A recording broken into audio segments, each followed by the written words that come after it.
Why do people feel like they're living in the same story again and again? Because they are living in the same story. See, it's always something happening within us, but that doesn't mean that if someone is misbehaving with you, that you are only responsible. It also means something in them is also not working. Now, that is probably not my fault. If my parents didn't take care of me, if they were too busy, I felt lack of attention and validation, I didn't feel loved. Okay, so ma'am, you're explaining about mother womb.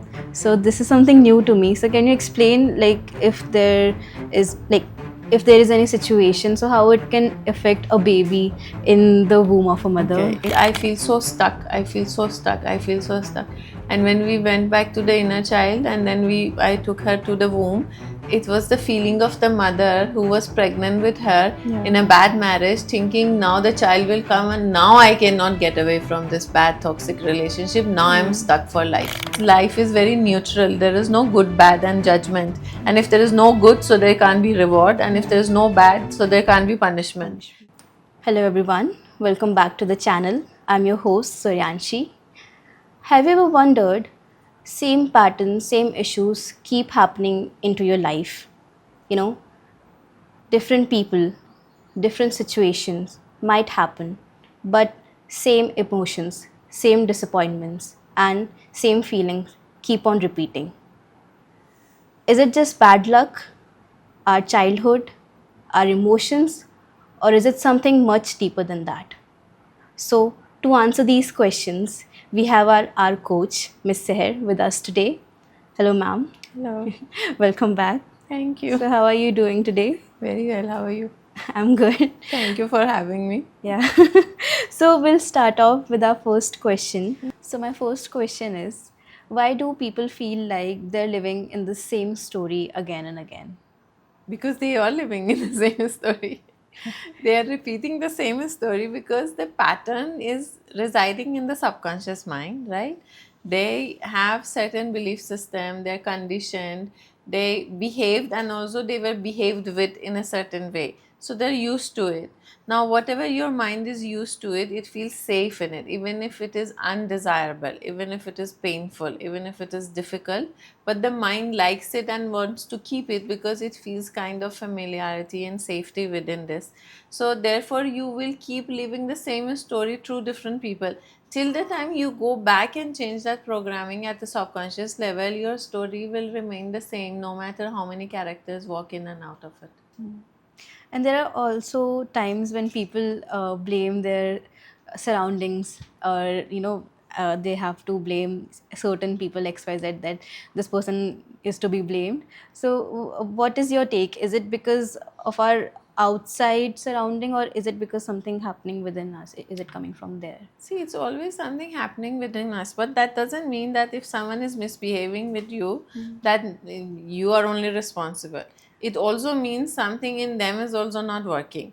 But the question is, why have you invited this person into your life, in the first place? Because if this one leaves, another one will come and will behave exactly the same or even worse than that, right?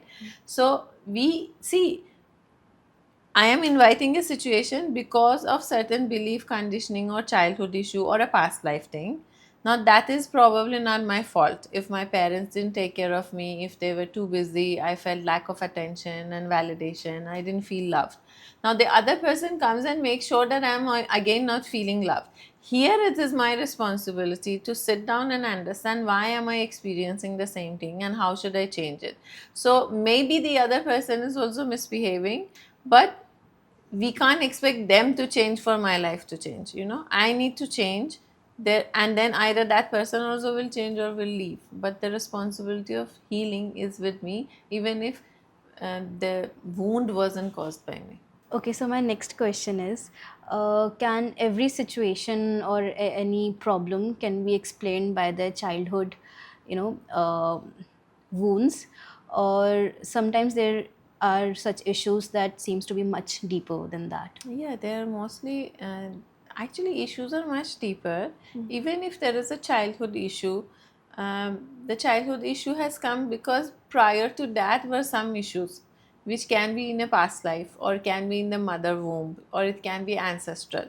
the fact that you are repeating the same cycle in childhood and then as an adult you're just functioning as per your inner child is coming because the inner child was caused by a past life memory. You know, we are a sum total of all of who we have been, and we are recycling the same information. So even if in this childhood I have had problem, we can heal it through an inner child work, but most probably that it's deeper.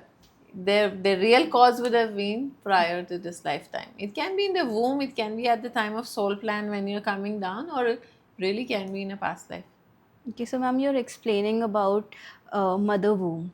So this is something new to me. So can you explain, like, if there is any situation, so how it can affect a baby in the womb of a mother? Okay, it actually affects the baby more than any time in the entire existence during a lifetime. Oh. Okay, the deepest wounds and the deepest beliefs are caused in the womb.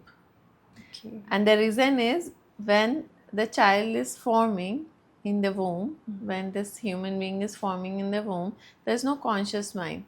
There's just this consciousness which we call the soul and the body. But the mind which decides and filters things haven't yet been developed. So anything the mother is believing, hearing, feeling, and forget about the mother, even the environment, let's say the grandmother or grandfather or the husband who is the father is feeling, the child will pick it up. And as per what is the combination code that is going to work for this child, what is her or his soul plan, will pick up the emotions which actually need to be now triggers for this child to now heal the wounds of the past lives. Yeah. So every single thing is recorded, and unfortunately it is almost 10,000 times more powerful. I had a client where she said, I feel so stuck, I feel so stuck, I feel so stuck.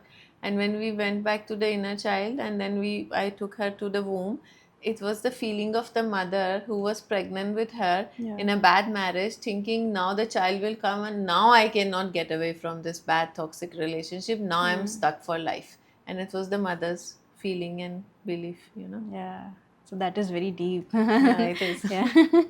So that brings me to the next questions.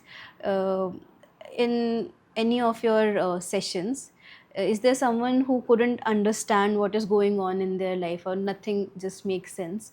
So while doing the sessions, they get a grasp of it, ki, oh, this is something happening to me. So is there any story you can tell? There's so many stories, I have done 14,000 cases.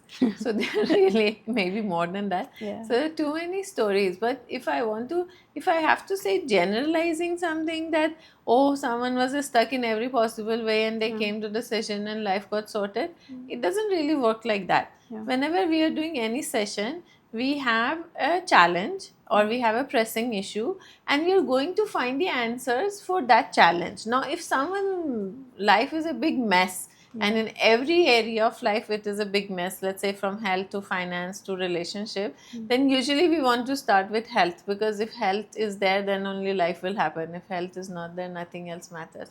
And then once the health is resolved, then we want to go and move into relationship and then finance. Even though the priorities of people nowadays is actually the opposite. They first want to sort out the finance, but that is how the healing is designed usually. So I can't really tell you, generalize that every mess would be cleared. No, we have to go, it has a process like anything else. It is a system and a process, and it has techniques, so we have to use the ones which are needed for that session at that time. Yeah. So, ma'am, in your book, Because Time Does Not Heal, there was this one chapter where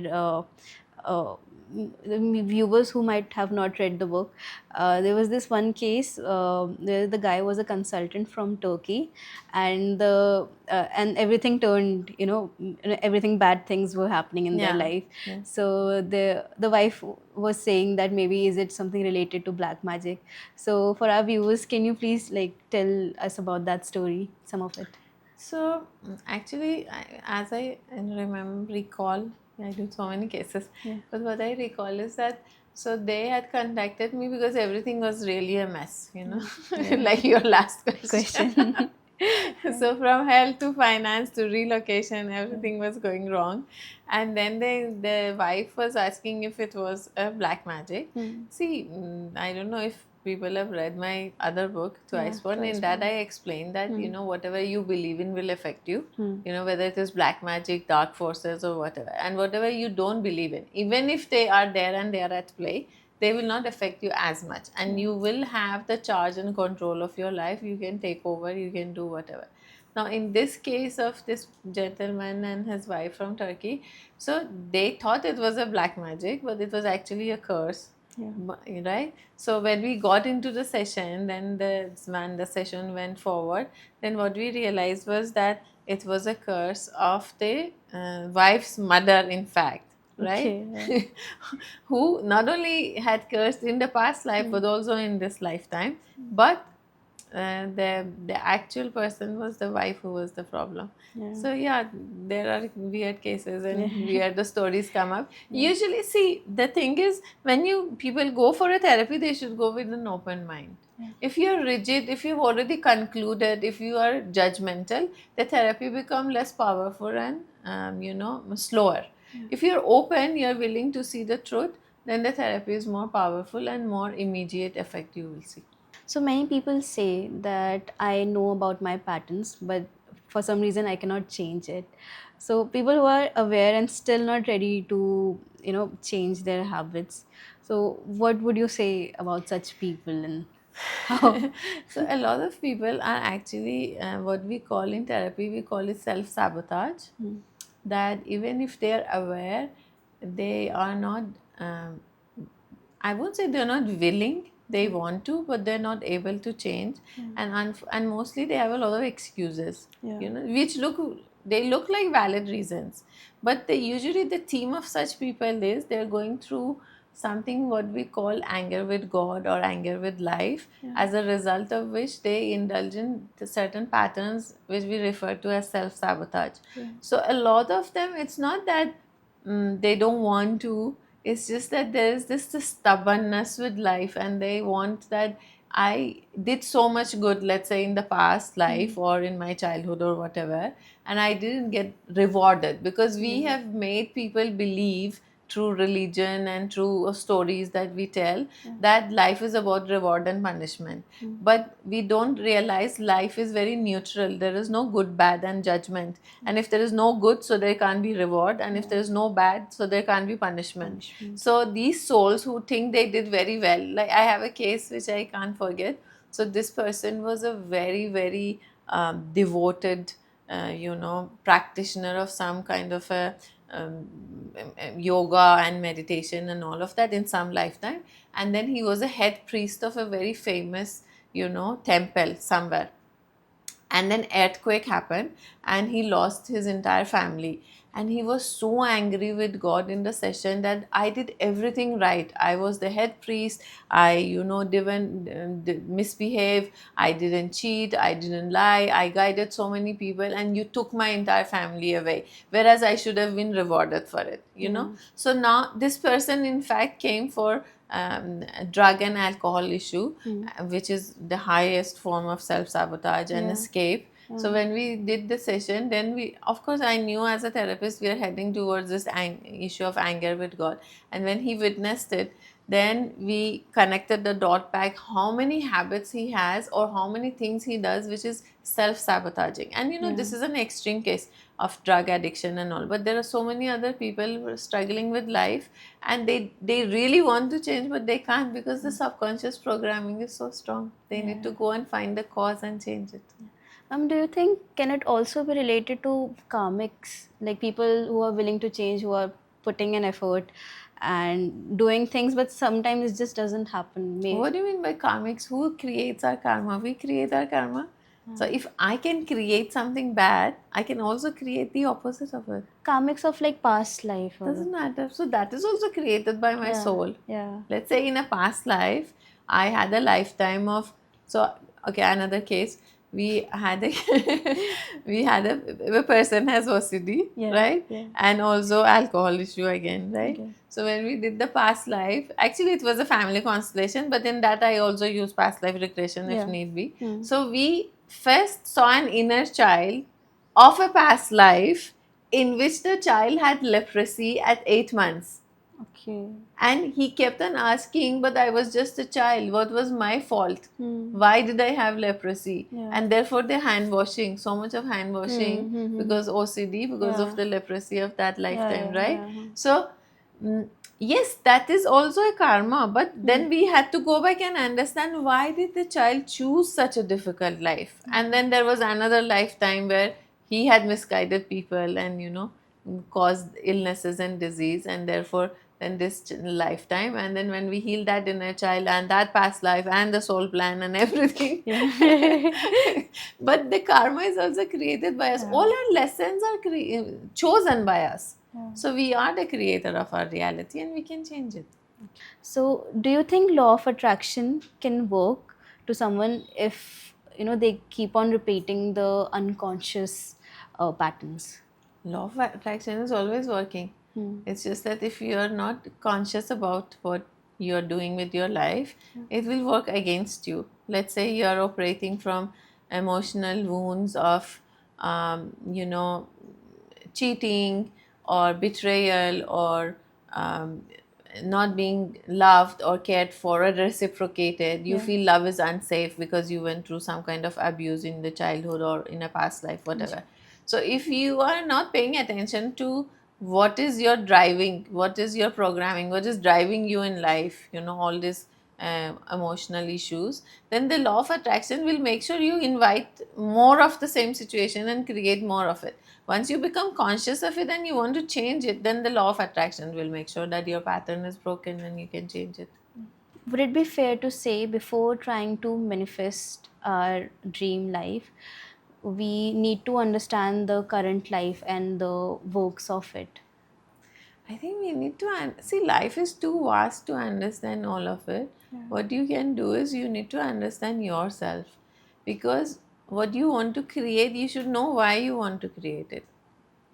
The how is not very important, but why do you want to create it? Why do you want a certain type of partner? Why do you want a certain type of life, career, business, right? So why is it that how do you want it should make you feel? And for that you need to know yourself, because we grew up with what people told us, that this will make us happy, this will make us successful, this will make us xyz. But the truth is, they were thinking with their own belief system and what they thought was good for them. No one can think in on our behalf, right? No one can understand what I want. So instead of understanding life, I suggest we understand ourselves and then see what we want to create, irrespective of what we have been told and taught. So now we are coming with our last question. So whoever is watching, if they relate, if they're repeating the same kind of relationship, same kind of fears and struggles, so what would you suggest that from where they should begin first? First, they should begin with what about the relationship or situation they do not like, Yeah. and also understand what habits or belief or thoughts causes them to actually, even though they don't want it, they invite it or create it. First, take care of those habits and thoughts. Okay. That's a good start. That's a good start. So now we are ending our podcast. So is there anything you would like to say in the last to our I viewers? just want to say, the sooner you become responsible for who you are and what you want, the way you want it, and the sooner you take accountability of all the places life has gone wrong, the faster you can change the course of your life. No one else can do it for you.